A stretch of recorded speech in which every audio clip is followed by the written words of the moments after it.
Assalamualaikum warahmatullahi wabarakatuh.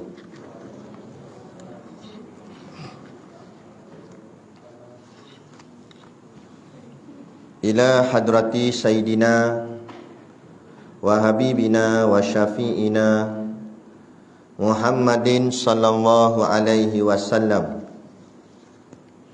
Kehadirat junjungan kita, kekasih kita dan pemberi syafaat kita, Nabi Muhammad sallallahu alaihi wasallam.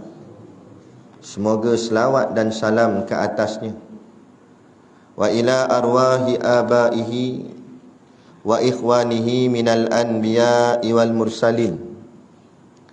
Dan kepada ruh ayah-ayah dan saudara-saudaranya dari para nabi dan rasul, salawatullahi wassalamuhu alaihi wa alaihim ajma'in. Selawat dan salam Allah ke atasnya dan mereka semua. Wabil khusus Al-Alim Al-Alamah Al-Syeikh Wan Ahmad bin Muhammad Zain Al-Fatani.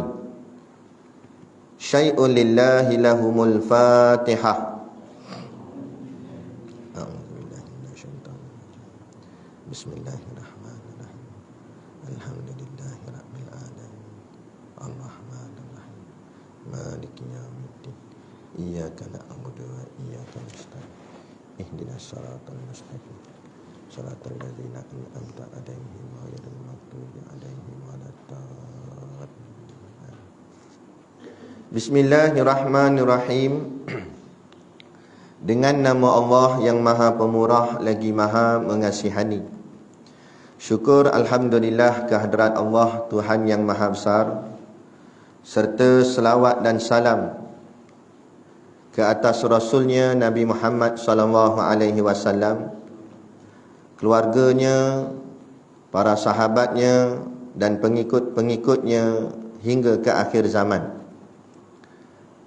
Moga-moga pengajian seperti ini dapat menolong dan membantu kita agar tertanam dalam jiwa kita, wa ma khalaqtul jinna wal insa illa liya'budun, yang bermaksud, dan ingatlah aku tidak menciptakan jin dan manusia melainkan untuk mereka menyembah dan beribadat kepadaku. Surah Az-Zariyat, angin yang menerbangkan. Surah yang ke-51 pada ayat yang ke-56 daripada 60 ayat pada juzuk yang ke-27. Kita mengucapkan terima kasih kepada pihak surau, khususnya pengerusi dan seluruh ahli jawatan kuasanya, yang tak dapat kita nak sebutkan namanya satu persatu, yang amat-amat disanjungi para asatizah, alim-alim ulama, tuan-tuan guru, ustaz ataupun ustazah yang hadir pada malam ini. Mohonlah ditegur kepada hamba yang fakir dalam bidang ilmu ini, sekiranya apa yang disampaikan dan dikongsikan ada salah dan silapnya. Yang kita kasihi ayah-ayah, ibu-ibu, pemuda-pemudi, muslimin dan muslimat yang dirahmati Allah sekalian. Kita sambung kuliah pengajian kitab kita, iaitu kitab Faridatul Faraid.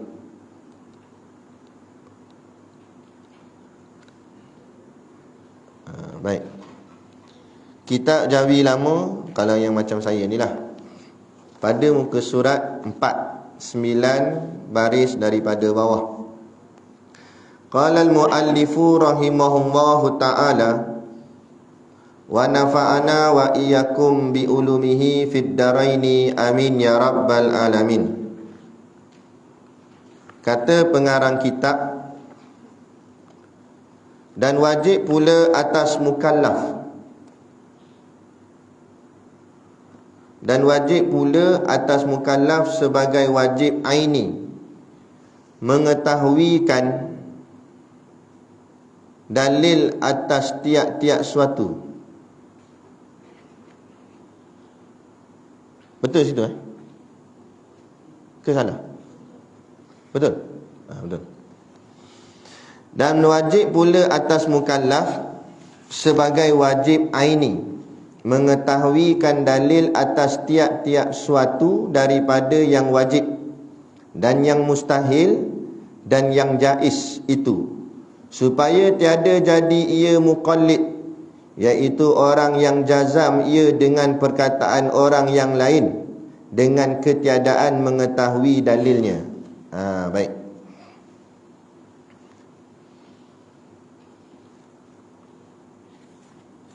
Jadi ni kita sambung lagi berkenaan dengan soal akidah. Yang ni malam ni insya-Allah dia nak ceritanya berkenaan dengan muqallid. Apa tu muqallid? Bahayanya muqallid. Kita tak boleh duduk dalam muqallid lama-lama. Dia kena keluar daripada muqallid tu. Ni dia. Baik, kita baca balik. Kata musannif pengarang kitab, dan wajib pula. Sebelum ni dia cerita tentang wajib hukum akal tu. Lepas tu dia cerita tentang wajib pada syarak. Kita baca sebelum ni. Wajib pada syarak, yakni diberi pahala atas mengerjakan dia, disiksa atas meninggalkan dia. Kita belajar mengenal Allah tu hukumnya wajib, boleh pahala, meninggalkannya boleh dosa. Kemudian dia nak kata pula pada kita ni, dan wajib pula, dia kata tambah pula lagi. Apa dia? Atas mukallaf. Mukallaf siapa dia? Kita lah mukallaf. Ciri-ciri mukallaf tu ingat balik 4 sifat tu. Sebagai wujub aini. Maksudnya wujub aini, wajib atas ain. Ain tu maknanya individu. Dan wajib pula atas kita wujub aini, makna tiap-tiap orang. Setiap daripada kita seorang perseorangan. Setiap seorang pada kita, tak kira lah, baik lelaki, baik perempuan, baik muda, baik tua, baik sihat, baik sakit, tak kira siapa pun. Lagi mana dia hidup dan dia masuk dalam kategori mukallaf, 4 sifat tu. Ingat balik sifat mukallaf apa dia, 4 tu. Takut lupa dah, kita ingat balik. Yang pertama sifat mukallaf iaitu sampai dakwah. Pengetahuan tentang Islam tu sampai kat dia. Yang keduanya baligh, cukup umur. Yang tiganya sempurna panca indera. Mata dengan telinga tak cacat. Dan kalau cacat serentak bukan mukallaf. Yang keempat akhir sekali berakal. Ada 4 sifat ni, maknanya orang tu orang mukallaf.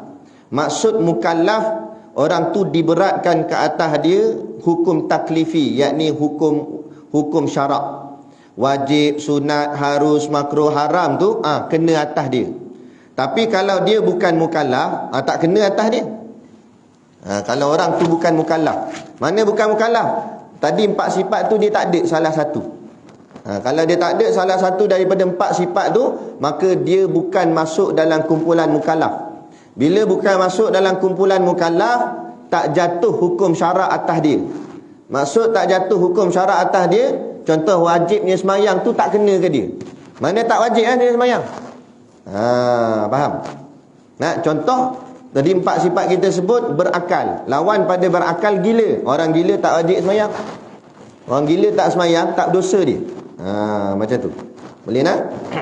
Jadi dia kata dan wajib pula atas mukallaf sebagai wujub aini, wajib atas individu. Apa dia?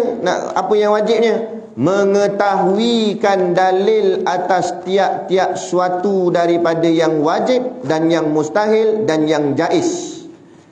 Yang wajibnya apa dia? Wajib kita kena tahu dalil bagi setiap sifat-sifat Allah Ta'ala dan sifat-sifat Rasul yang wajib dan yang mustahil dan juga yang jaiz. Yang jaiz ni maknanya harus. Nama dia iman tafsili. Baik. Kaedah beriman ni, iman ni dia ada kaedah dia juga. Kaedah kita meyakinkan diri kita pada Allah dan Rasul ni, dia ada kaedah. Bukan main saya beriman selesai dah. Tak, dia ada kaedah dalam manhaj ilmu. Kaedah dia ada 2. Satu disebut sebagai iman mujmal ataupun ijmali. Boleh belakalah dua-dua tu, nama je lain.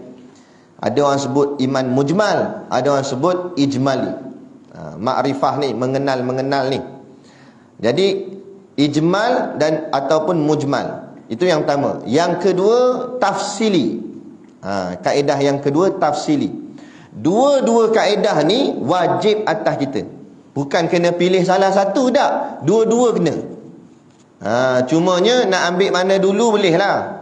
Pelan-pelan nak ambil dua-dua sekali, takut tak larat, kan? Takut pening kepala. Ambil salah satu dulu, tapi tak boleh lepas satu je, kena dua-dua. Apa dia iman mujmal, ataupun apa dia yang disebut sebagai apa nama tadi, ijmali tadi. Mujmal atau ijmali ni maksudnya rangkuman. Rangkuman ni diambil keseluruhan, dia tak bicara satu-satu, dia ambil sekaligus. Ambil sekaligus maksud macam mana? Kita beriman bahawa semua sifat kamalat, makna kamalat tu asyarat, kamalat tu maknanya kesempurnaan.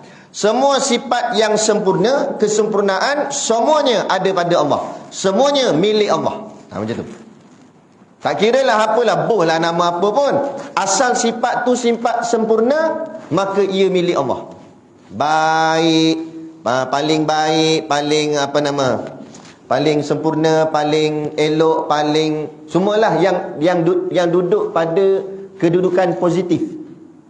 Apa saja yang positif, yang baik, yang elok, yang sempurna, semua letak pada Allah. Jadi dia tak bicara satu-satu, dia ambil semua sekali, disimpulkan semua yang baik, semua yang sempurna, semua yang positif, boh ke Allah. Macam tu. Itu maksud ijmali. Kemudian pula segala yang naqais, bahasa dia naqais tu maksudnya kekurangan, kelemahan. Segala yang kurang, segala yang lemah, segala yang cacat, segala yang tak elok, segala yang negatif, jangan letak pada Allah, tidak layak bagi Allah. Iaitu namanya iman mujmal. Itu namanya iman rangkuman. Dia tak sebutlah satu-satu sifat, tapi dia ambil seluruh. Semua sifat baik boh ke Allah, semua sifat tak baik, sifat kurang, sifat lemah, semuanya jangan letak pada Allah, tidak layak pada Allah. Sifat lemah, kurang apa sebagainya, sifat kita. Allah khaliqun, kita makhlukun. Allah pencipta, kita yang kena cipta. Yang pencipta semua yang elok saja, yang baik, yang positif. Yang kena cipta segala yang lawan dia, yang kurang, yang cacat, yang lemah, yang bodoh. Yang pandai Allah, yang bodoh kita. Yang baik Allah, yang jahat kita. Semua yang kurang kita, yang sempurna Allah, yang cacat kita. Lagi apa? Boh lah. Cuma yang elok Allah, yang tak elok tak layak bagi Allah, tapi layak bagi makhluk kita semua. Gitu. Itu namanya iman mujmal ataupun ijmali. Itu satu kaedah. Yang ni wajib kita kena ambil cara ni, kita kena jadikan iman kita seperti ini. Iman namanya iman mujmal. Okey, selesai. Yang ni biasanya senang lah. Yang ni kebanyakan orang awam macam kita boleh lah. Kemudian nak pergi yang kedua ni. Yang kedua ni payah sikit. Yang kedua ni kena mengaji, menuntut nadah kitab depan tok guru. Ni dia. Iaitu namanya iman tafsili. Itu nama dia. Tafsil ni ambil daripada perkataan faslun, yakni mana kelas. Tafsili artinya mengkelaskan, yakni dia mengaji tu tafsil secara terperinci, detail, satu-satu. Tafsili inilah maka keluarnya ulama susun namanya sifat 20. Sifat 20. Jadi kalau ikut sifat Allah bukan 20 je. Kalau sifat Allah 20 je, lemahlah Tuhan. Takkan Allah ada 20 sifat je. Kan? Allah punya sifat tak terkira. Yang tak terkira tu kita buh pada ijmal tadi, mujmal tadi. Berapa banyak wallahu alam aku tak tahu, tapi apa saja yang baik ke Allah, yang tak baik tak layak bagi Allah. Kita kata gitu. Itu mujmalnya. Tapi bila main tafsili, dia ada angka. Maka tafsilinya kita beriman bahawa Allah wajib bersifat dengan 20 sifat yang wajib bagi Allah Ta'ala. 20 tu kita kena tafsilkan. Maksud tafsil, kena ngaji satu secara detail. Contoh sifat wujud. Wujud tu apa dia? Lepas tu ngaji pula sifat kedua, kidam, tak. Lepas tu bakok sampai habis. Dia punya syarat-syarat, dia punya apa makna dia apa semua. Kena tahu habis. Sampai lengkap 20 sifat. Lengkap 20 sifat yang wajib, ngaji pula 20 sifat yang mustahil, lawan bagi wajib tadi. Tu tadi dia kata tadi ni. Dia kata, nampak dia baca, kita baca sini. Dia kata wujub aini mengetahuikan dalil atas tiap-tiap suatu daripada yang wajib dan yang mustahil dan yang jaiz. 3 benda. Wajib kita kena mengaji setiap satu tu sifat 20 tu, 20 sifat tu kita kena ngaji. Lepas tu ngaji pula 20 yang mustahil, lawan pada wajib ni. Wajib ni ada 20, lawan dia pula ada 20 lagi, jadi 40. Lepas tu kita kena mengaji pula yang jaiz. Jaiz maknanya harus ada satu sahaja. Gabung 20 21 jadi angguk. Orang tanya dia angguk. 20 campur 20 campur 1 jadi 41 tu termasuk dalam kalimah la ilaha illallah. Maka kata ulama, siapa yang mengaji 41 ni baru sempurna kalimah la ilaha illallahnya. Berat. Memang.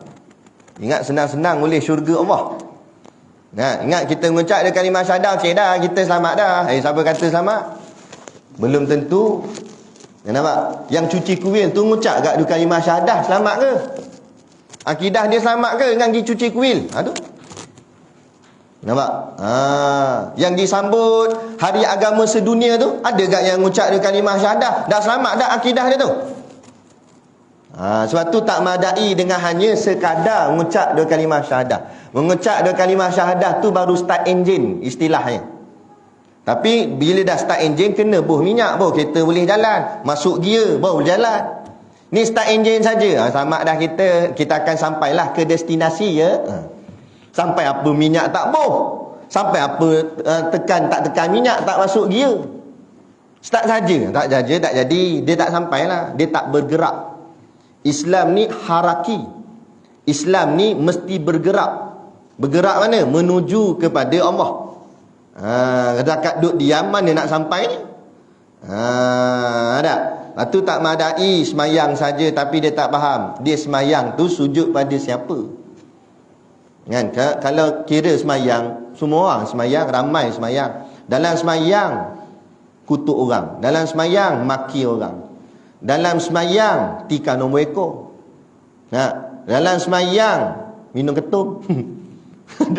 Dalam semayang sak dadah. Dalam semayang curi. Dalam semayang ada. Apa jadi begitu? Sebab dia semayang saja tapi dia tak faham apa yang dia sembah. Dia tak kenal. Ni kena kenal ni kena mengaji. Tapi orang kita buat ringan-ringan benda ni. Buat tak heran, buat tak kisah. Marah anak kalau dapat sain dia dapat C marah, dapat D marah. Pendidikan agama Islam tak dapat A tak marah pula. Kan? Ni soal akidah kita ni bahaya ni. Kita sekarang berada di fitnah akhir zaman. Lepas tu pula itu tadi baru la ilaha illallah. Tak cukup tu lagi. Baru 41 baru la ilaha illallah ya. Dia syahadah ni dua. Satu asyhadu an la ilaha illallah, satu lagi wa asyhadu anna Muhammadar Rasulullah. Maka nak kena belajar pula pasal Rasulullah ni, pasal Nabi. Pasal Nabi pula 4 yang wajib sifat bagi Rasul kita kena mengaji. Lawannya pula 4 lagi jadi 8. Campur 1 yang harus bagi Rasul. Jadi 4 1 jadi berapa? 9. 9 tu kata ulama duduk dalam kalimah Muhammadur Rasulullah. 41 tadi campur 9 jadi 50 itu yang disebut ulama sebagai 50 aqaidul iman. 50 ikatan simpulan iman.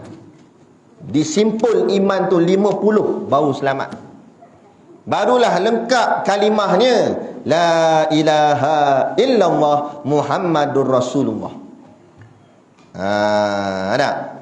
Sebab kalau orang tak mengaji benda ni, itulah 25 Disember lepas. Kan? Orang sambut Christmas. Dia kerja dengan token orang kafir. Orang kafir tu suruh pakai topi Christmas. Kerja punya pasal pakai juga. Nampak? Dia tak tahu akidah rosak. Siap boh janggut ni. Nabi suruh boh janggut tak nak. Janggut Santa Claus boh pula. Ada mak kata bengong ke apa? Nak pakai. Nak bahagian nak ra'i punya, kerja punya pasal. Sampaikan Allah langgar pun tak apa. Sebab apa hari ni? Sebab orang hari ni jahil dalam soal akidahnya sendiri, agamanya sendiri. Dia tak tahu. Ada. Dah sibuk bahagian dunia tak habis-habis. Kan? Dan bahagian akhirat mana? Ni. Lepas tu kita ni kena belajar ni, kena faham elok-elok ni. Tak cukup dengan tu. Dah 50 tu. Ada lagi Ustaz? Ada. Bukan senang. Dan 50 tu pula kita baru ngaji dia punya sifat je. Kena tahu pula dalil setiapnya. Allah. Ni dia kata ni, nampak ni? Bukan saya kata, Syekh ni kata. Dan wajib pula atas mukallaf sebagai wujub aini mengetahuikan dalil. Kena tahu dalil. Ambil. Nak. Tapi jangan takutlah. Ustaz ni nakut-nakutkan kami lah. Kan? Dalil pecah dua.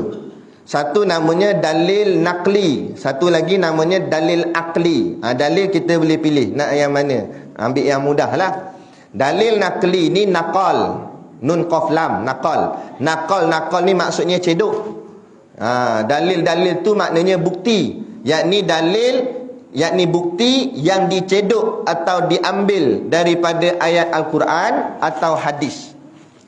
Salah satu pun boleh.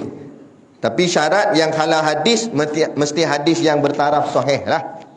Kan? Sebab dia nak jadi dalil kena kuat. Jadi boleh ambil ayat Quran boleh, ambil hadis boleh. Allah payahlah ustaz. Saya nak ngapa ayat Quran inna atau inna tak lepas lagi dia kata. Tak apalah. Okey, kalau nak ambil dalil nakli payah, dalil Quran payah, dalil hadis payah, ambil yang kedua. Namanya dalil akli. Akli ni akal. Dalil secara akal. Bukti secara akal. Tapi yang ni pun bukan senang sangat. Payahlah sikit, tapi senang sikit daripada yang pertama tadi. Yang pertama tadi nak kena hafal gitu gini. Kan? Yang kedua ni tak apa, kita pakai akal kita je. Pakai akal kita, tapi kita kena hempah pula sikit akal ni biar fikir.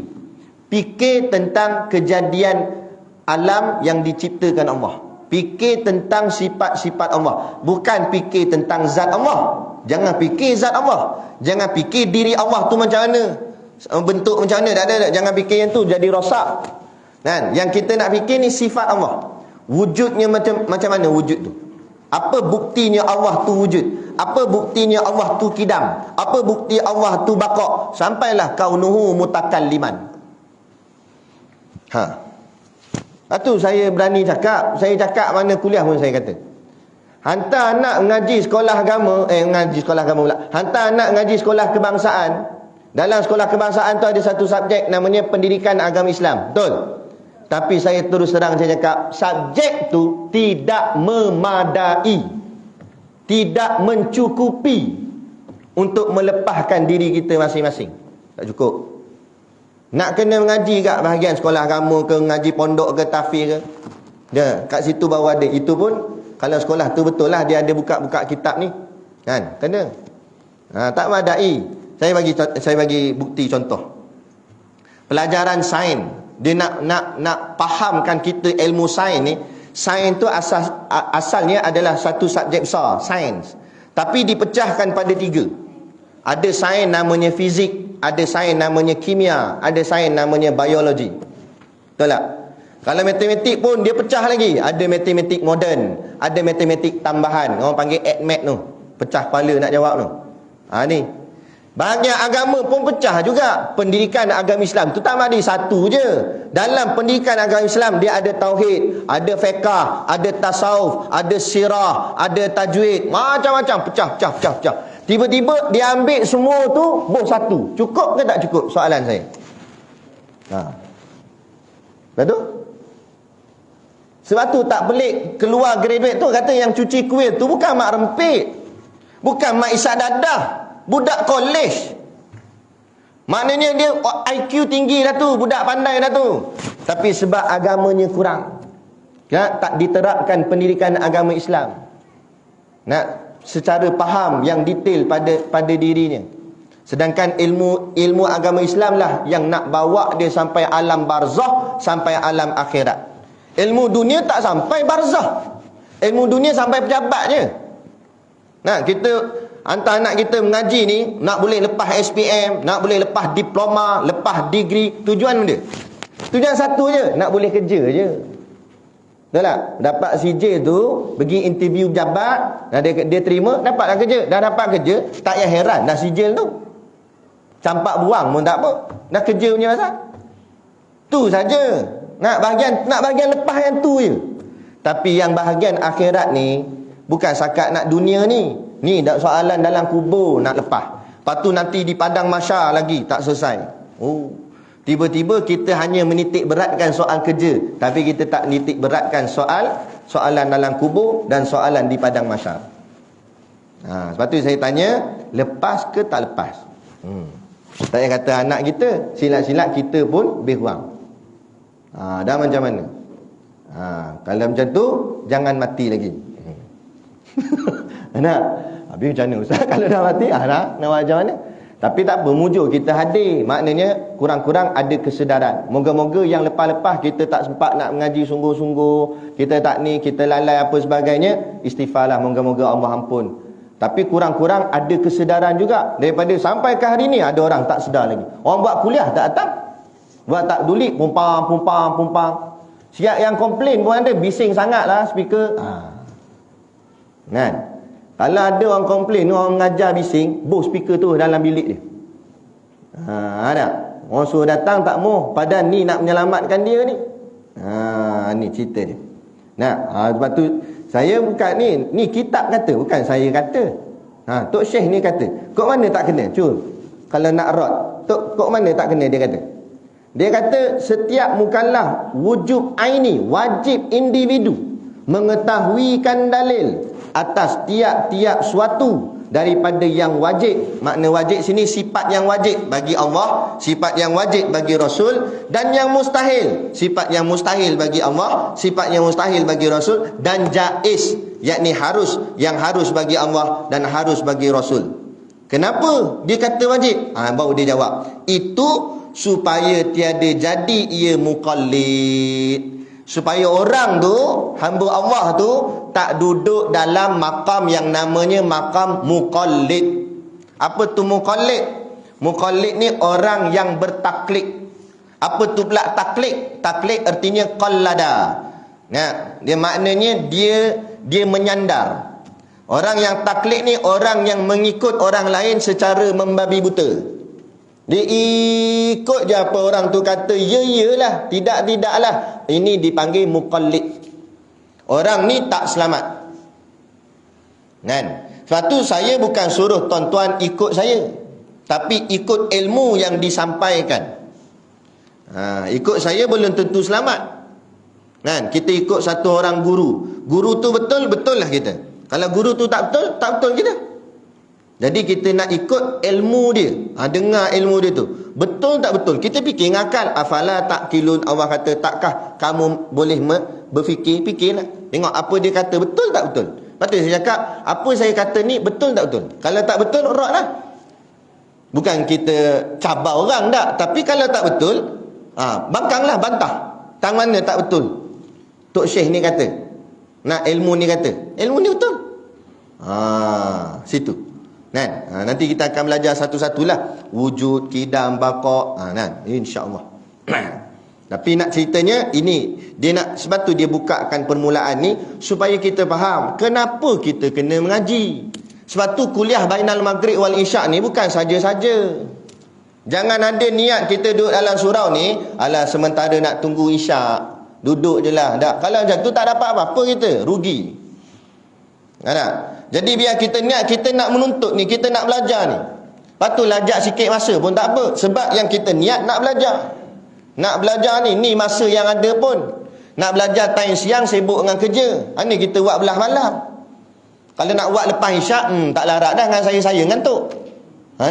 Jadi inilah prime time dia. Masa yang dikira paling sesuai lah kot nak bahagian nak mengaji. Antara maghrib sampai isyak. Tu dinamakan kuliah maghrib. Takkan tak boleh nak duduk kan lama pun. Bainal maghrib wal isyak lebih kurang 1 jam. Nak bunyi tik-tik kita berhentilah. Kalau tak berhenti gak sukatilah. Gurau. Nak ceritanya macam tu. Makna kata biar sebelum kita masuk lagi ilmu tu, belum masuk lagi ni sifat wujud apa semua tu, tapi kita nak bagi kita faham dulu kenapa kita kena mengaji. Barulah bila kita faham, kita akan ngaji dengan sungguh-sungguh. Kalau saya baca sekali lalu je gini, satgi tuan-tuan pun buat lebih kurang. Tanya, faham tak sifat wujud tu? Macam faham lah. Kita tak mau, biar kita faham betul-betul. Sebab tuan-tuan ingat, hidup kita sekali je. Kan 2-3 kali.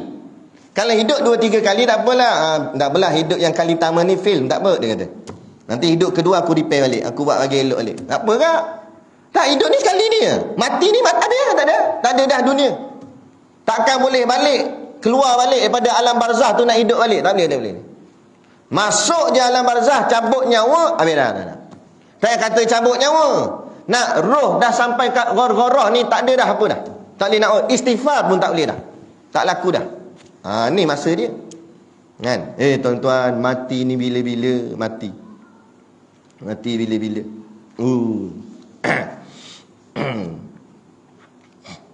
Baik, mana tadi? Dan yang mustahil dan yang jahil itu supaya tiada jadi ia muqallid, dia kata. Siapa tu muqallid? Dia terang pula, iaitu orang yang jazam ia. Makna jazam apa ni? Dia pegang kemah-kemah. Dia pegang sungguh-sungguh, tu makna jazam. Iaitu orang yang pegang sungguh-sungguh ia itu dengan perkataan orang yang lain. Tu makna muqallid. Dia ni, dia tak mengaji, tapi dia dengar orang kata, dia pegang apa orang tu kata. Orang tu kata A lah dia ikut, orang kata B lah dia ikut. Lepas tu saya cakap, tuan-tuan jangan ikut kata saya, tapi ikut ilmu yang disampaikan. Kalau rasa ilmu tu tak betul, tanyalah kat mana tak betulnya. Sebab ilmu ni bila benar, bila ilmu tu benar, tak ada benda nak bahagian nak kata salah tu tak ada. Sebab ilmu tu benar. Kalau salah ya kita boleh rak. Macam Wahabi kan, ilmu dia tak benar. Dia kata Tuhan duduk di langit. Dalil dia pakai dalil, dia pakai ayat Quran, Ar-Rahmanu ala ashistawa. Okey, tak apa, kita tak tolak ayat Quran. Mana boleh tolak ayat Quran jadi kafir. Kita kata betul, ayat tu betul. Tapi apa yang kamu faham dengan maksud Ar-Rahmanu ala ashistawa? Makna Ar-Rahman tu Allah, ala atas arsy aras, istawa duduk. Memang ayat tu kata Ar-Rahman, Allah yang bernama Ar-Rahman duduk di atas arash. Tapi apa yang kamu faham? Tanya-tanya, dia kata Allah duduk macam kita duduk lah, tapi di atas langit. Okey, kita boleh rot sebab ilmu tu tak benar. Kita rot balik. Kita kata duduk macam mana? Duduk atas kursi? Duduk macam mana? Duduk bersila? Tak bening dia. Duduk. Makna Tuhan pun duduk macam kita duduk. Makna Tuhan ni macam makhluk jugalah. Kalau Tuhan macam makhluk, maknanya Tuhan itu makhluk lah, lemah. Jadi maknanya Tuhan duduk sebab dia ada apa? Ada kaki, ada punggung, boleh duduk. Lama-lama dia pun pening. Tak boleh nak jawab. Sebab apa? Sebab tak benar. Tapi kita punya akidah ahli sunnah wal jamaah kemah. Ulama susun elok dah, kemah. Tinggal lagi kita nak mengaji je. Kita pegang ayat tu, kita tak tolak. Betul makna Ar-Rahman wa ala ashistawa tu, kita tak tolak. Tapi kita pegang Allah wujud bila makan. Allah ada dengan tidak bertempat. Makna tidak di langit, tidak di mana-mana. Kerana Allah tidak memerlukan tempat. Kerana Allah kalau perlukan tempat, bermakna Allah lemah. Lepas tu dia tanya pula, habis ayat tu kata duduk atas arash? Jangan faham maksud duduk tu duduk begini. Kalau duduk begini, habislah rosak. Sebab kadang-kadang satu perkataan boleh bawa makna yang lain, walaupun perkataan tu sama.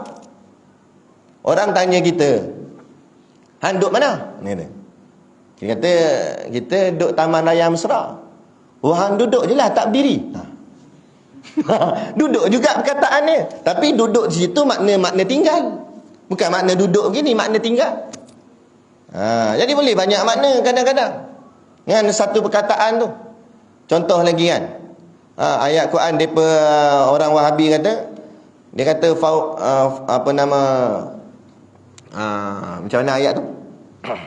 Tangan Allah di atas tangan mereka. Yadullahi fawqa aydihim. Tangan Allah di atas tangan mereka. Ayat tu betul ayat Quran. Kita tanya dia balik. Apa yang kamu faham dengan ayat ni? Apa maksud yadullah tu? Yadun tu dalam bahasa Arab artinya tangan. Allah lah. Yadullah, tangan Allah. Kita tanya dia, tangan Allah tu maksud macam mana? Dia kata tangan lah macam tangan kita, tapi tangan Allah lah, bukan tangan kita. Oh, jadi makna Allah ada tangan? Allah ada tangan, dia kata. Kalau Allah ada tangan, makna Allah ada lah anggota badan ini. Ada kepala, ada tangan, ada badan. Oh, jadi Allah ni macam makhluk lah. Macam manusia.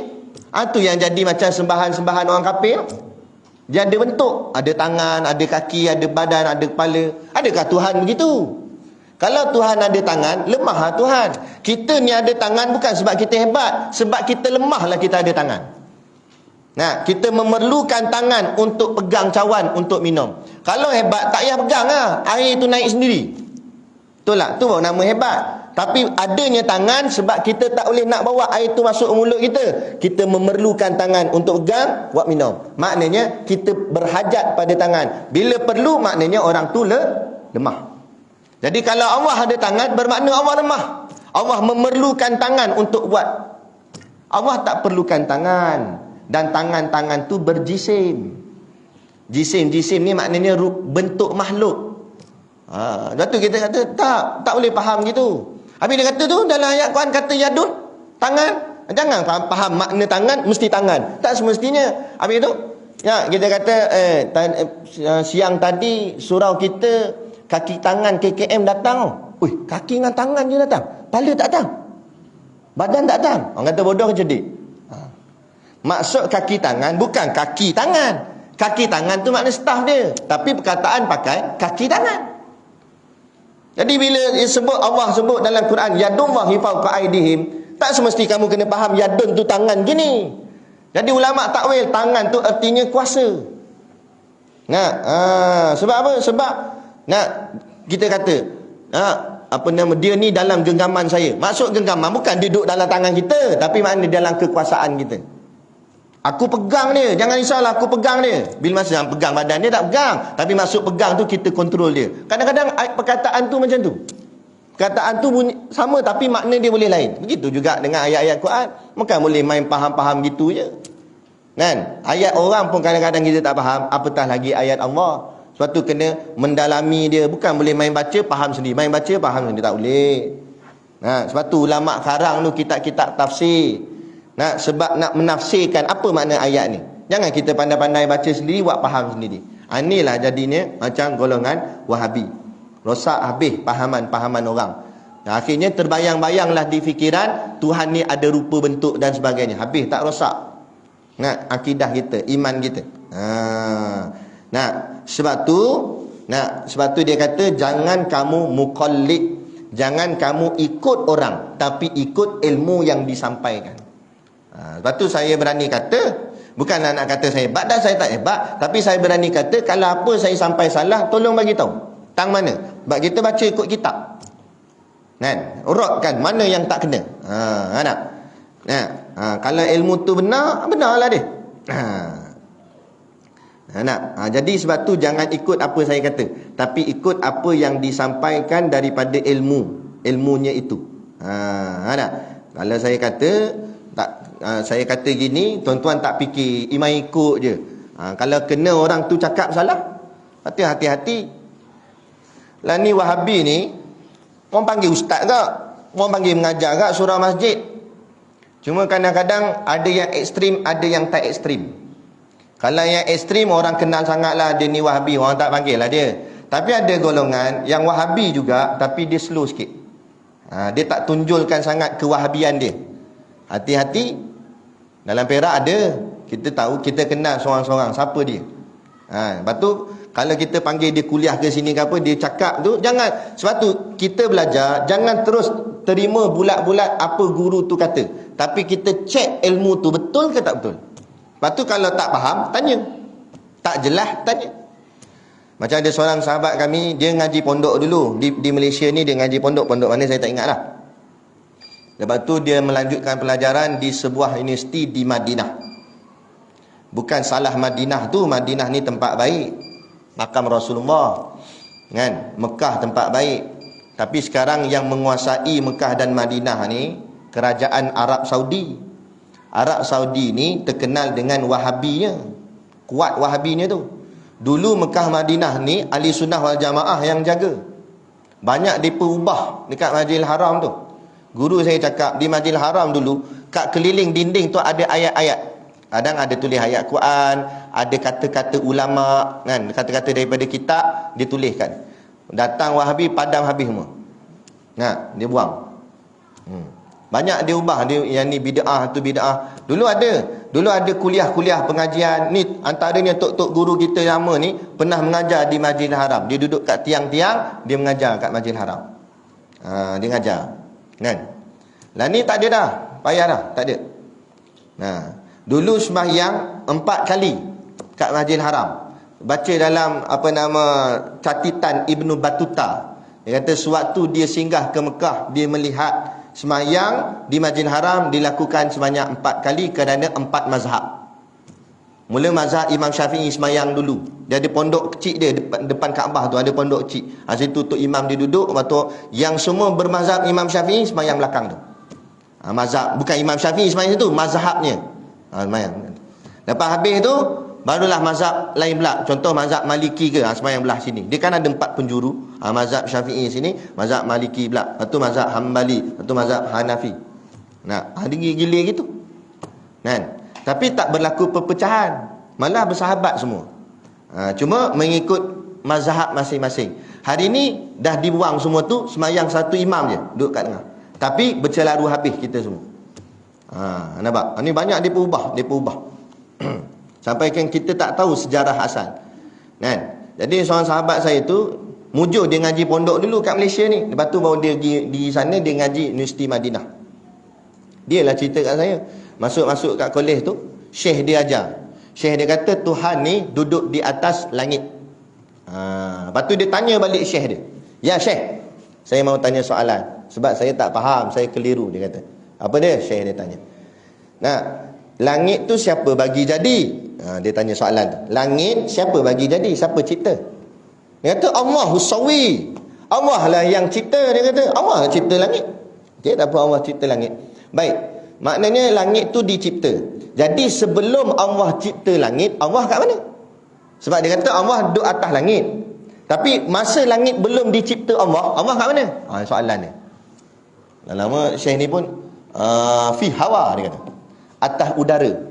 Atas udara pula. Lepas tu dia tanya balik Syekh dia, udara siapa bagi jadi Syekh? Syekh dia kata Allah bagi jadi. Kalau Allah bagi jadi udara, sebelum Allah cipta udara, Allah kat mana? Syekh dia pun kelepok-kelepok mata. Jangan banyak tanya, dia kata. Atau kata bila ilmu tak benar, kita cocok tak lepas jawab. Sebab tak benar. Kita jelas Allah ada, tak bertempat. Bila tak bertempat, tak adalah sebut mana-mana. Kan? Kerana Allah tak perlukan tempat. Tempat tu ciptaan dia, makhluk. Allah tak perlukan makhluk. Makhluk yang memerlukan Allah. Kalau Allah perlukan makhluk, lemahlah Allah. Allah perlukan kita. Apalah Allah perlukan kita? Kitalah perlukan Allah. Allah tak perlukan siapa-siapa. Sebab dia Allah, dia Tuhan, berkuasa atas segala-galanya. Kan? Perlu ni sebab lemah. Macam organisasi surau. Ada pengusi, timbalan pengusi, ada bendahari, ada setiausaha. Pengusi seorang buat kerja semua. Boleh? Pengusi kata, mampu aku. Aku nak kira duit tabung, aku nak kira ni. Letih kan? Jadi pengusi, walaupun dia pengusi, jawatan besar dah dia, tapi dia perlukan timbalan, dia perlukan bendahari, dia perlukan setiausaha. Sebab apa? Dia perlukan tu sebab dia lemah. Tu. Macam hari ni lah menteri. Ingat hebat sangat menteri. Kan? Dia perlukan rakyat untuk sokong dia baru jadi menteri. Kalau orang tak sokong jatuh apa ni? Biar sedar ke diri lah. Kan? Ini jadi menteri sombong. Kan? Dulu kan main. Habis nenek orang didukung. Bagian nak raih undi, habis rumah dia pergi. Habis nenek orang didukung. Tanya waktu tu, nak tumpang ambil uduk nak semayang, padahal surau depan, semayang kat rumah orang. Kan? Bahagian nak ambil hati rakyat. Kan? Bila dah dapat, kita tanya tak datang-datang pun kat rumah kita, tak boleh dah, kena pergi rumah dia. Pergi rumah dia pun boleh tentu boleh masuk. Ni siapa dia ni? Tak boleh. Tak appointment? Tak ada appointment, tak boleh. Datuk mana? Bukan datuk, tak boleh. Tapi time masa nak raya undi, tengok. Kita tak jemput datang rumah, dia datang. Betul tak? Tanya tengok nanti. Ada, sungguh tak? Ada. Tu.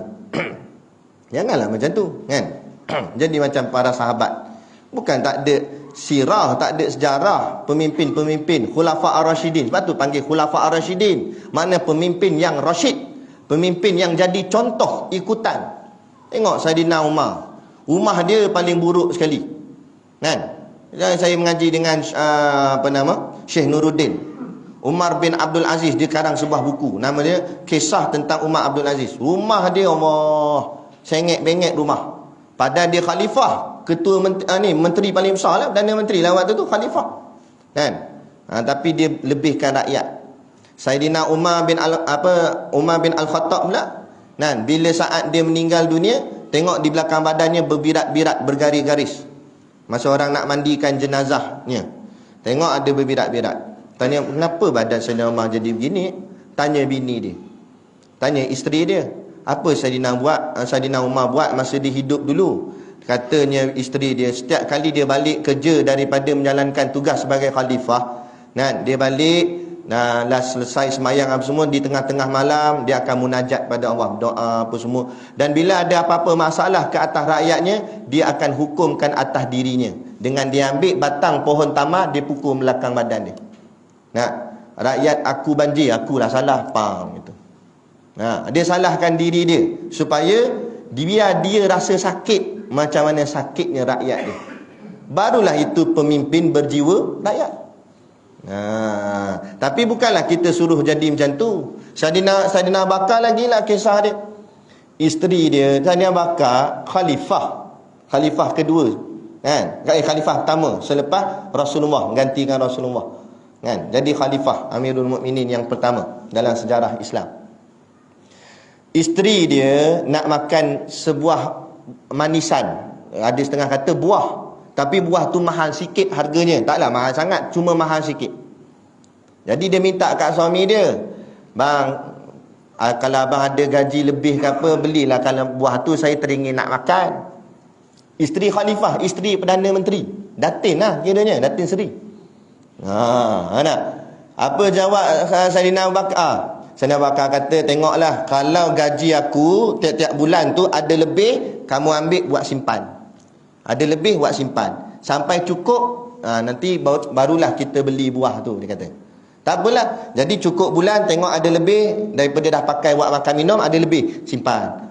Bulan depan pula ada lebih, simpan. Sampai menabung isteri khalifah. Tu dia kata dia menabung tu, kan? Boleh beli cincin, contohlah, kan? Kan? Jadi menabung, simpan. Lah akhirnya cukup nak beli dah ni. Dia pun minta izin dulu. Kita tak minta izin dah, suami membeli dulu. Dah beli baru tanya, bang saya beli ya. Suami dia kata, apa beli dah? Beli dah bang. Ni isteri macam mana nak jadi solehah gitu. Ni dia tanya suami, bang dah cukup dah duit, boleh tak beli? Dia tanya. Suami dia kata apa? Saidina Bakar kata apa? Oh, jadi selama ni gaji aku ni sudah lebih lah daripada kecukupan kita, kan? Maknanya aku malu dengan Allah Ta'ala sebab aku sudah ambil lebih dari yang sepatutnya. Kembalikan duit tu, aku nak pulangkan ke Baitul Mal. Pulang balik Baitul Mal, bank negara, hantar balik duit tu. Isteri nganga terus tak dapat beli buah tu. Tu nak cerita tu pemimpin khalifah. Lah ni mana nak bagi balik lebih? Alang-alang lebih tak apa. Nak siap tak cukup lagi, ada projek ambil sikit, ada projek ambil sikit. Ni zaman lah. Dah macam mana nak jadi makmur, nak diberkati Allah. Kau jauh kona ni. Tadi cerita Mukallid ni, dia ada kena-mengena tak? Iaitu orang yang jazam ia dengan perkataan orang yang lain. Pegang kata orang tu sungguh-sungguh. Tak mau. Jangan pegang kata dia, pegang ilmu dia. Pegang kata bahaya. Jadi taksub. Orang tu kata apa ikut. Macam tu ikut ayah pin. Sampai cium air kaki ayah pin. La ilaha illallah. Apa jadi kan tu? Sebab taksub. Percaya bulat-bulat apa orang tu kata. Orang tu kata pergi ke langit pun percaya. Pergi ke langit. Ni habis rosak. Baik. Kemudian dan fikiran mana dia tadi? Muqallid dan ketiadaan bukan gini. Iaitu orang yang jazam ia dengan perkataan orang yang lain dengan ketiadaan mengetahui dalilnya. Dengan sebab apa dia jadi ikut orang tu? Sebab dia tak tahu dalil. Sebab tu bahayanya tak tahu dalil tu. Syekh tu nak cerita tu. Ni pelajaran kita malam ni. Dia cakap tu tajuk kita malam ni tentang muqallid. Bahayanya duduk bahagian muqallid, yakni orang yang tak tahu dalil. Bila tak tahu dalil, ikut orang. Apa orang tu kata. Kamu ikut apa nama keyakinan kita terhadap bukti yang ada. Contohlah, takut tak nampak pula. Sifat Allah yang pertama saya ajar ataupun mana-mana guru ajar. Dia kata sifat pertama Allah itu wujud. Jangan terus terima. Fikirkan dulu. Betul tak apa guru tu cakap bahawa Allah tu wujud? Betul ke Allah tu wujud? Fikir. Bukan kita petikai tapi kita fikir. Allah suruh fikir. Afala ta'qilun. Tidakkah kamu mahu berfikir? Kita berfikir. Tak boleh nak bawa dalil Quran tak apa. Tak boleh nak bawa dalil hadis tak apa. Ni dalil akal. Kita fikir. Kalau nak kata Allah tak wujud, habis macam mana semua boleh wujud? Kita ni wujud.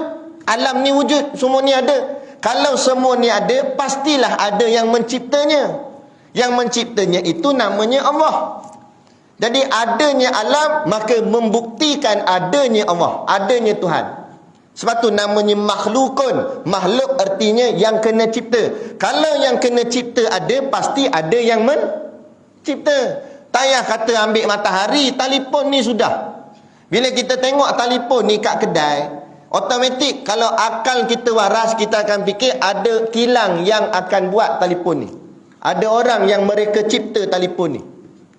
Tiba-tiba tukang kedai kata, dah, telefon ni ada jadi sendiri dalam kedai saya. Saya tak tahu, saya buka-buka kedai terus ada. Kita pun tengok atas bawah tokai kedai tu. Kita kata, ada minum ketum ke? Nak macam mabuk je kita cakap kan.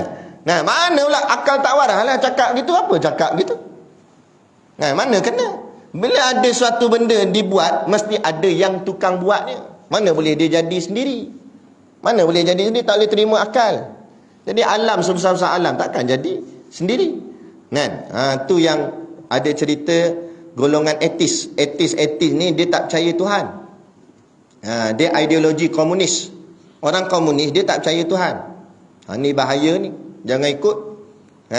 Dia itu yang timbul perkataan semula jadi. Dia kata alam ni jadi dengan sendirinya. Jadi sendiri. Sebab apa? Bukti dia kata sebab kita lahir-lahir tengok dah ada. Betul dah. Dia macam mesin tahu, mesin simen. Jenis lama tu, jenis pulah. Wom. Bila dia dah start, kita tak payah buat dah. Tak payah pusing dah, dia dah start. Memang kita sampai kat situ tengok dia dah pusing. Betul, walaupun kita tengok dia dah pusing, tapi pasti ada orang yang start dia pusing. Betul tak? Takkan dia pusing sendiri. Mana boleh terima ngakal dia pusing sendiri. Mesti ada orang yang pulah dia. Begitu juga walaupun kita lahir-lahir tengok alam dah ada. Betul, tapi mesti ada permulaan alam ni. Ada yang cipta dia daripada tak ada kepada ada. Jadi golongan etis ni tak percaya. Dekat Rusia. Lepas tu ada depa ni budak universiti, college. Lecturer dia pensyarah dia tu orang Islam. Jadi pensyarah dia fikir macam mana aku nak psychokan anak murid aku ni. Anak murid dia jenis tak percaya Tuhan. Lepas tu dia pun masuk kelas. Dia kata gini. Semua masing-masing tengok buku yang ada atas meja kalian. Anak-anak murid pun tengoklah buku tu. Kemudian pensyarah dia tanya, kamu tahu tak macam mana buku tu boleh jadi? Macam mana buku ni boleh tercipta? Pelajar dia pun pandang sama dia, kata tak tahu. Mungkin kilang ke apa, tak tahu kot. Tak, cerita sebenarnya begini, kata pensyarah. Suatu zaman dahulu berlaku ribut taufan yang sangat kuat Kuatnya angin tu sampai tercabut pokok-pokok. Pokok ni daripada tanah ni cabut, terbang, berpusing-pusing. Akhirnya pokok dengan pokok ni berhempas sama dia, pelepah. Akhirnya sampai hancur, jadi halus. Daun-daun dia tu jadi halus, jatuh ke tanah bersambung-sambung, jadilah kertas, dia kata. Kemudian angin yang kuat tadi menolak air laut naik ke udara dan akhirnya jatuh ke atas kertas. Akhirnya jadilah tulisan yang lengkap seperti mana buku yang ada depan kalian. Lecturer dia ajar. Anak murid bingung. Anak murid pandang sama dia. Dah pensyarah kita ni kenapa ni gila ke apa? Nak kata gila tapi profesor. Lain kali seorang bangkit angkat tangan. Saya tak setuju. Dia kata, tak logik akal, dia kata. Mana boleh buku punya lawa macam ni, nampak petak elok, seolah-olah digunting rapi, lepas tu tulisan elok dengan dakwatnya tersusun, garisannya straight. Kalau macam ni punya lawa buku, mestilah ada kilang yang cetak. Senang pensyarah dia jawab balik. Habis tu, kalau buku lawa ni pun ada pencetak, takkan alam sebesar-besar alam ni yang cantik, yang indah, yang elok, takkan tak ada yang ciptanya. Senyap semua anak murid dia. Lah kali semua beriman, masuk Islam.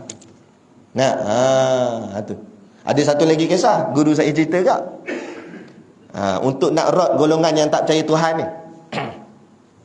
Jadi dia ni tukang jahit. Dia tukang jahit. Lepas tu ada tempahan. Hari tu dia terlewat bangun. Nak pergi dekat kedai dia untuk jahit baju lah. Bangun dia terlewat. Bila bangun terlewat, tergopoh-gapah lah dia. Dia pun ambil apa yang patut, benang, jarum, apa semua, dia sumbat atas raga motor dia. Dengan mesin dia jadi mesin portable yang boleh angkat-angkat. Dia letak atas raga motor, benang, jarum, kain, semua dia lebuh atas raga tu. Tak sempat nak bawa ke atas beg dah. Sebab nak cepat punya pasal. Dia pun start motor, laju dia bawa. Laju punya laju, tak perasan, tak pilat merah. Dia pergi straight juga, straight. Lori tibai dia, boom, terpelanting dia. Masa dia terpelanting tu, tiba-tiba benang tu masuk kat jarum, masuk kat mesin jahit pun jalan-jalan, jatuh atas tanah, jadi baju. Orang boleh terima tak cerita tu?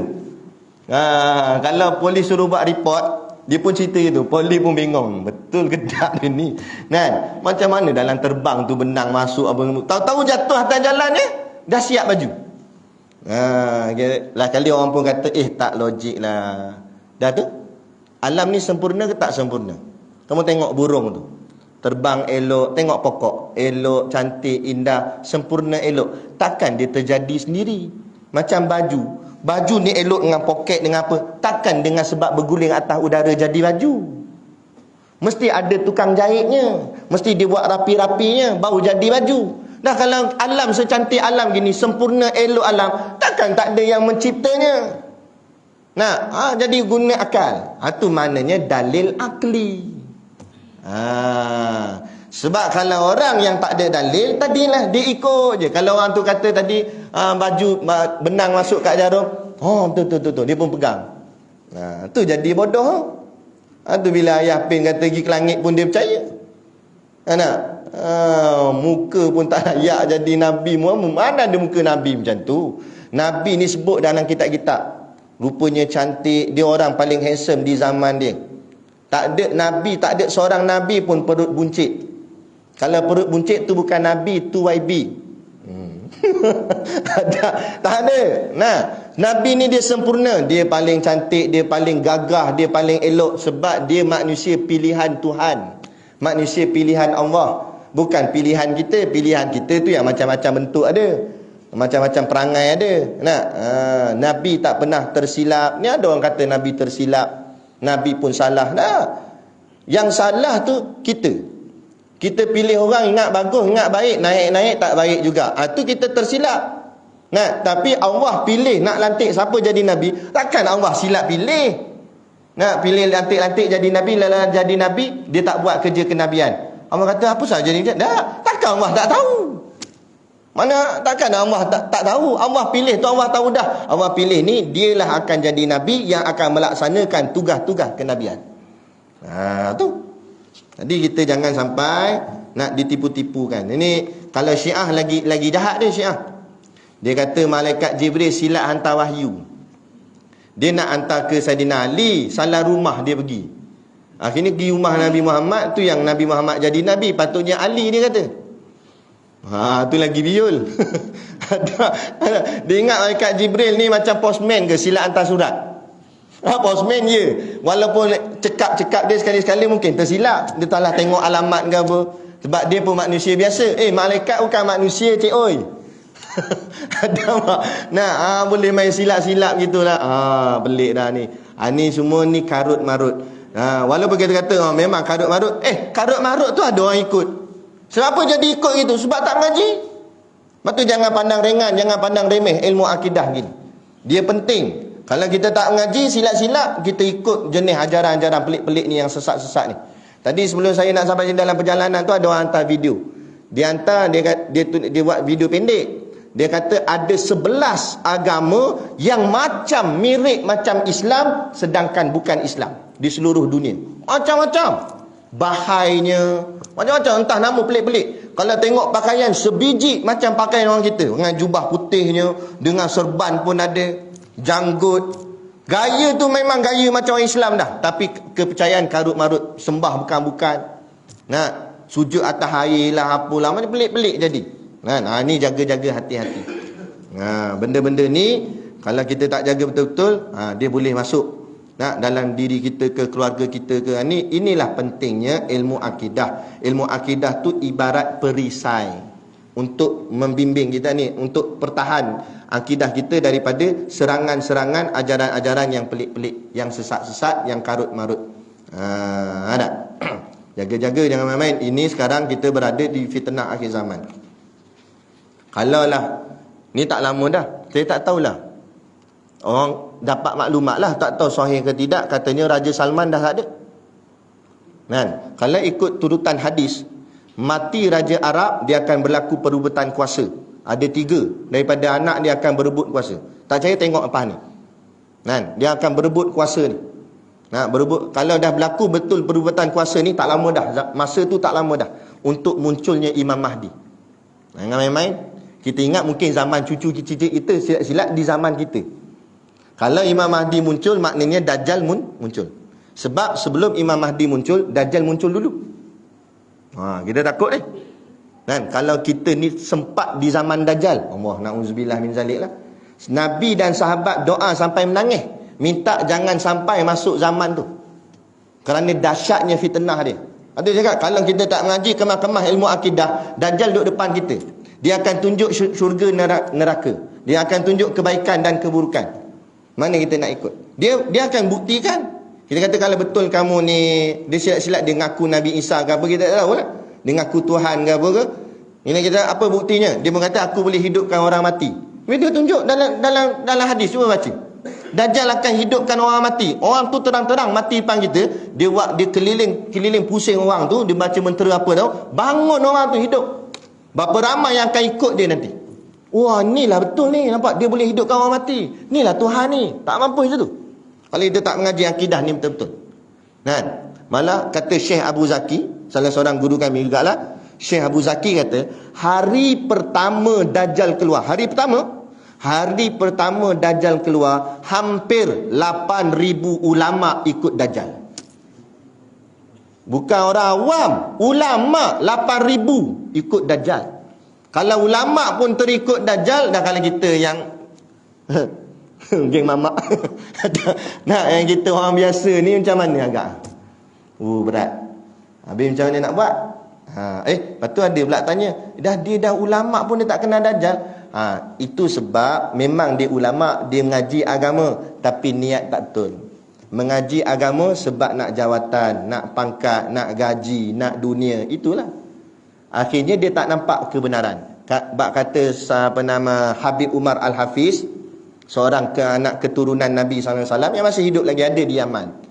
Dia kata setajam mana pun akal kamu, kalau tak dengan cahaya Allah, kamu takkan nampak kebenaran. Seperti dia kata, setajam mana pun penglihatan kamu, kalau tak ada cahaya lampu, kamu takkan nampak. Mata kita ni kuat ni, tak payah pakai spek, mata tajam betul, tapi lampu tak ada, duduk dalam gelap, nampak tak? Tak nampak. Tangan sendiri tak nampak. Begitu jugalah dia kata, hebat mana pun akal kamu, pemikiran kamu, IQ tinggi, pendidikan tinggi sampai PhD, sehebat mana pun pemikiran ni, tapi kalau tak disuluh dengan cahaya Allah, kamu takkan nampak mana yang benar, mana yang salah. Sebab tu tak pelik, walaupun taraf mereka itu orang panggil dia ulama, ahli ilmu, tapi kalau tak disuluh dengan cahaya Allah, ahli ilmu pun tak nampak mana dajjal, mana bukan dajjal. Jangan main-main. Sebab tu pertama sekali kata Imam Ghazali, tasydidun niyah, yakni perbaharui niat. Betulkan niat kita. Niat kita mengaji bukan kerana nak apa-apa habuan dunia, kita nak kerana akhirat. Malah sampai kata ulama, buat ibadat kerana nak syurga pun okey lagi daripada buat ibadat kerana nak nama, nak orang kata dia warak, nak orang kata dia bagus. Ni jaga-jaga ni. Hari ni apa derma pun nak ambil gambar, kan? Kalau cek tu kecil, dia buat replika bagi besar, nak tunjuk juga. Sebab supaya orang kata dia dermawan. Kan? Dia YB ke apa ke, ada datuk sikit, dia bagilah kursi batu dekat surau masjid. Nak bagian orang jemaah nak duduk-duduk kat luar ke apa ke, buah nama pula tulis sumbangan ikhlas daripada datuk sekian-sekian. Kalau ikhlas pergi tulis buat apa? Nampak? Sebab nak tunjuk, sebab nak kata habislah dah ni, habis rosak. Kan? Nak buat semua orang boleh buat, tapi hati nak jaga susah. Kan? Bangun tengah malam tak apa, bangun pilah. Lebih baik orang tak tahu daripada orang tahu. Ni kita bangun boh pula dalam grup WhatsApp, grup taman kita boh pukul 3 pagi tu tulis salam tahajud semua.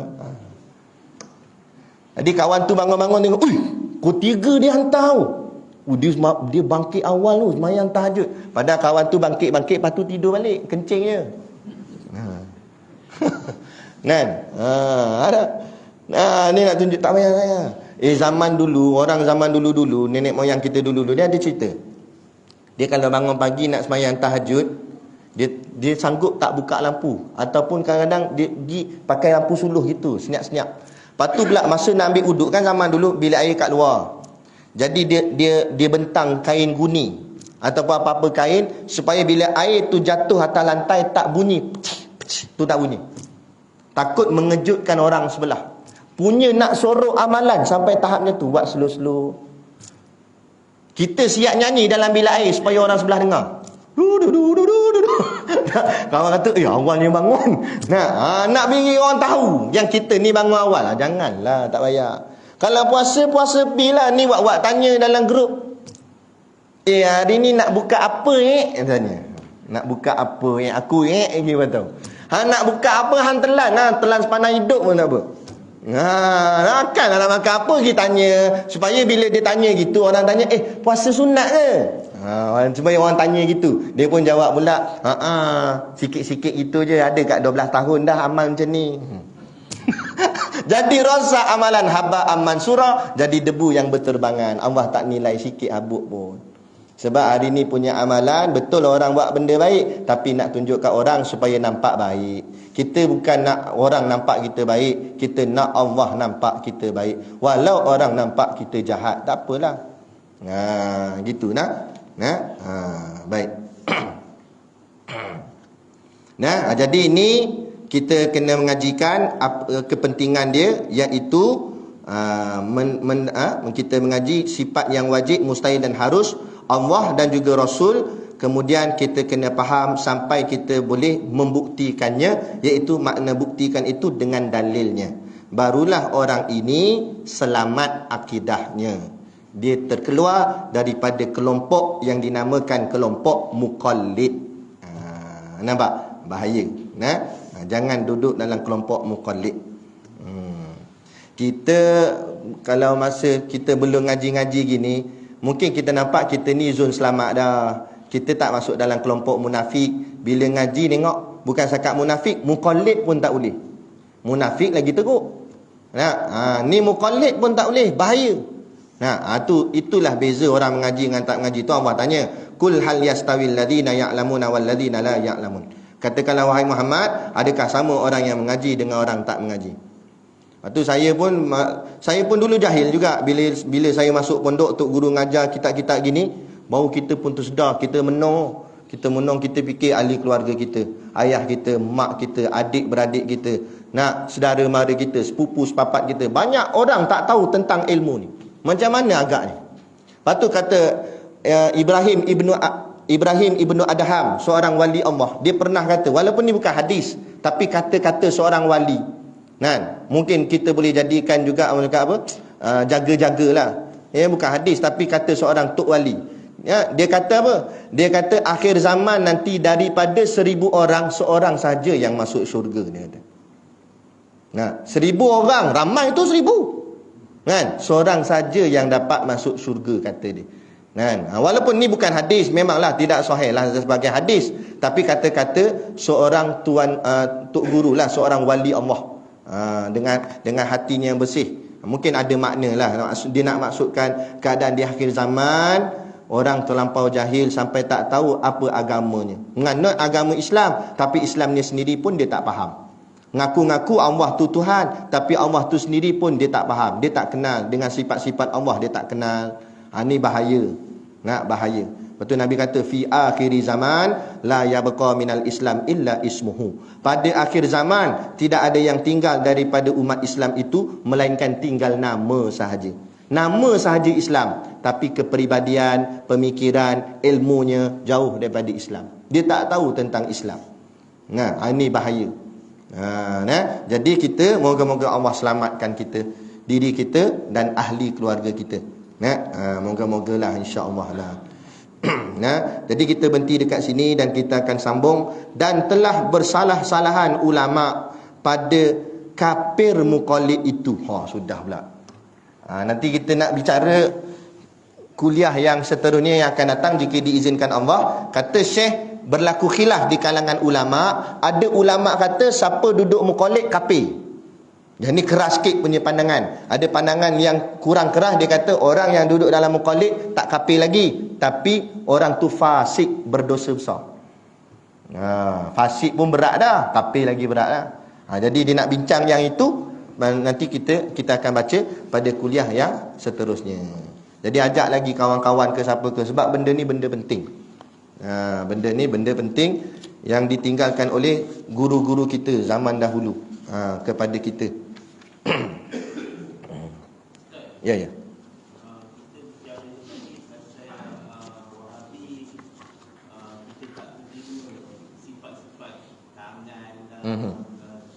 Tapi kita dalam masa yang sama kita terima juga sifat Allah itu maha melihat, Allah itu maha mendengar. Jadi ada perbezaan tak? Okey, baik. Kita tentang Wahabi kerana pemikiran Wahabi kata Allah bertangan, kan? Allah duduk di langit.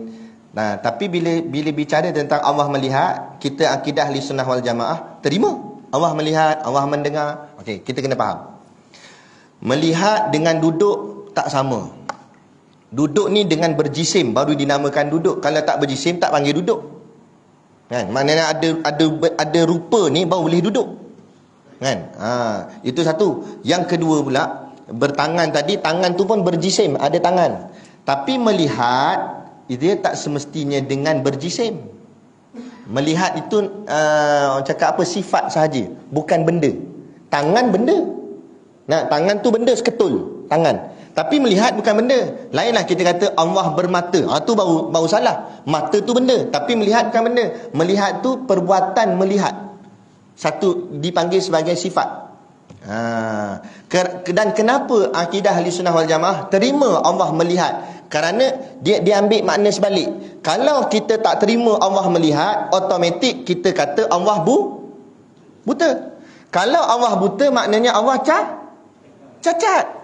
Bila cacat, lemah. Naqais tadi kita sebut dah. Naqais tu maknanya kurang, lemah. Kalau lemah tak layak bagi Allah. Maka sebab kita rod Allah lemah, rod Allah buta, maka sebab itulah kita tahqiqkan Allah tu melihat. Tapi jangan kita faham melihat Allah sama dengan melihat makhluk. Melihat makhluk itu dengan menggunakan mata. Melihat Allah tak pakai mata. Melihat makhluk ada orang cakap apa? Ada minimum maksimumnya. Dekat sangat tak nampak, baca kitab gini. Nampak? Jauh sangat Tahu tak nampak juga. Allah melihat semua boleh. Dekat boleh, jauh boleh, gelap boleh, terang boleh, semua boleh. Situ kita nyatakan perbezaan dia. Tapi kita maksudnya sini kita tolak Wahabi tu kerana Wahabi menjisimkan Allah. Dia nama moden sekarang panggil Wahabi. Zaman dulu-dulu kalau kitab-kitab lama kita mengaji, dia ada sebut golongan Mujassimah. Golongan Mujassimah ni maknanya golongan yang menjisimkan Tuhan. Golongan menjisimkan Tuhan sama juga macam agama-agama lain yang buat patung. Itu jisim lah tu. Dia maknanya dia membentukkan Tuhan. Kita tak boleh bentuk-bentuk Tuhan.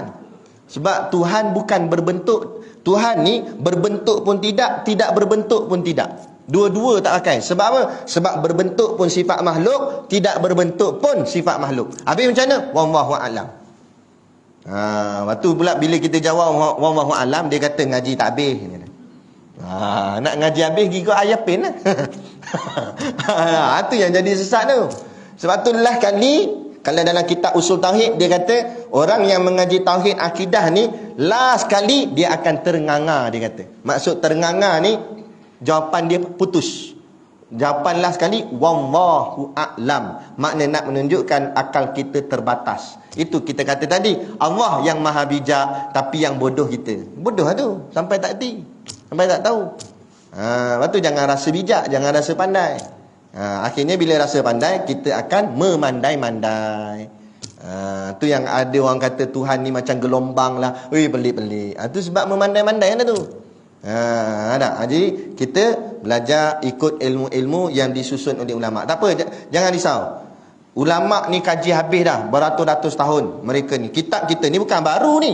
Kalau kita tengok nanti di hujung kitab ni, nanti dia akan tulis kitab ni dikarang pada tahun bila.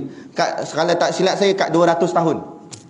Kalau kitab ni tak betul, dalam tempoh 200 tahun tu pasti dah ada orang rot kitab ni. Pasti dah ada orang cantah kata ilmu dalam kitab ni sesat dan tak betul. Tapi tak ada siapa kata tak betul. Sampai ke hari ni orang baca kitab ni. Pondok-pondok apa semua mengaji kitab ni. Kan? Bukan setakat kitab ni saja, di Arab-Arab apa semua kitab-kitab lama. Sebab tu pesan saya, kalau nak mengaji, nak selamat, kita mengaji kitab-kitab turas, yakni kitab-kitab lama. InsyaAllah dia lebih selamat berbanding kitab moden. Bukan saya kata kitab moden tak betul, tapi khawatir, takut-takut ada campur benda lain yang ditokok tambah. Ada orang nak tambah-tambah, kita takut yang tu. Tapi kalau kitab lama insya-Allah, sebab dia ilmu dunia dengan ilmu akhirat dia tak sama. Ilmu dunia lagi jauh tahun dia, lagi ke depan tahun dia, maknanya lagi hebat. Sains sekarang dengan sains dulu, hebat sains sekarang. Sains sekarang sampai nanoteknologi, nanopartikel apa semua. Zaman dulu tak ada. Kan? Zaman dulu tengok telefon kita besar-besar macam botol air. Sekarang makin kecil. Lain lagi kecil masuk dalam telinga terus gitu je. Kan? Itu dari segi ilmu duniawi. Adapun ilmu akhirat lagi ke depan dia lagi kurang kualiti. Dia lagi kualiti lagi ke belakang. Lagi dulu lagi original. Sebab apa? Sebab lagi dulu lagi dekat dengan Rasulullah. Yang sekarang makin jauh dengan Nabi, makin jauh dengan Rasulullah. Jadi sebab tu kalau nak mengaji ilmu akhirat, mengaji yang lama punya, kitab-kitab yang lama. Kitab lama tu panggil kitab turas, atau kitab-kitab pondok lah, kitab-kitab kuning ke, tu kitab-kitab lama. Waktu Jawi dia Jawi lama, kan? Kalau Arab pun ada kitab-kitab lama. Tapi kalau nak mengaji ilmu duniawi, mengaji yang moden-moden, tu tak apa. Dia begitu. InsyaAllah kalau ikut pesanan tu, insyaAllah kita selamatlah. Selamat daripada kepercayaan yang karut-marut, tersesat dan sebagainya. Jadi cukuplah kot. Tak ada soalan dah. Jadi cukup sekadar tu pada malam ni yang dapat kita kongsikan. Moga-moga memberi manfaat kepada kita bersama. Kalau tak banyak pun, sikit pun jadilah. Jadi insya-Allah sekadar tu yang kita dapat kongsikan. Moga-moga dengan pengajian kita ni Allah selamatkanlah kita daripada bahaya zahir dan juga bahaya batin. Sama ada yang kita nampak atau yang kita tak nampak. Kita harap perlindungan daripada Allah semata-mata, insya-Allah. Jadi cukup sekadar tu. Wabillahi taufiq wal hidayah. Wassalamualaikum warahmatullahi wabarakatuh. A'udzubillahi minasyaitonirrajim. Bismillahirrahmanirrahim. Alhamdulillahirabbil alamin wassalatu wassalamu ala asyrafil anbiya'i wal mursalin sayyidina Muhammad wa ala alihi wa sahbihi ajmain. Allahumma taqabbal minna salatana wa du'aana innaka antas samiul alim wa tub alaina innaka antat tawwabur rahim. Allahumma ja'al dinana dinan nabi Muhammadin sallallahu alaihi wasallam wa islamana islamal muslimin wa imanana imanal mu'minin wa salatana salatal khashiin wa a'malana a'malas solihin wa niyatana niyatal mukhlisin wa dhunubana ya Allah dhunubal mustaghfirin wa hayatana hayatal ulama wa mautana bi mautis syuhada wa adkhilnal jannata ma'al anbiya'i alaihi wassalatu wassalam. Rabbana atina fid dunya hasanah wa fil akhirati hasanah wa qina adzabannar wa qina adzabannar wa qina adzabannar wa sallallahu ala khairi khalqihi sayyidina Muhammad wa ala alihi washabihi wasallam. Subhana rabbika rabbil izzati amma yasifun. Wassalamun alal mursalin walhamdulillahi rabbil alamin. Amin ya rabbal alamin. Taqabbalallahu minna wa minkum. Takbir.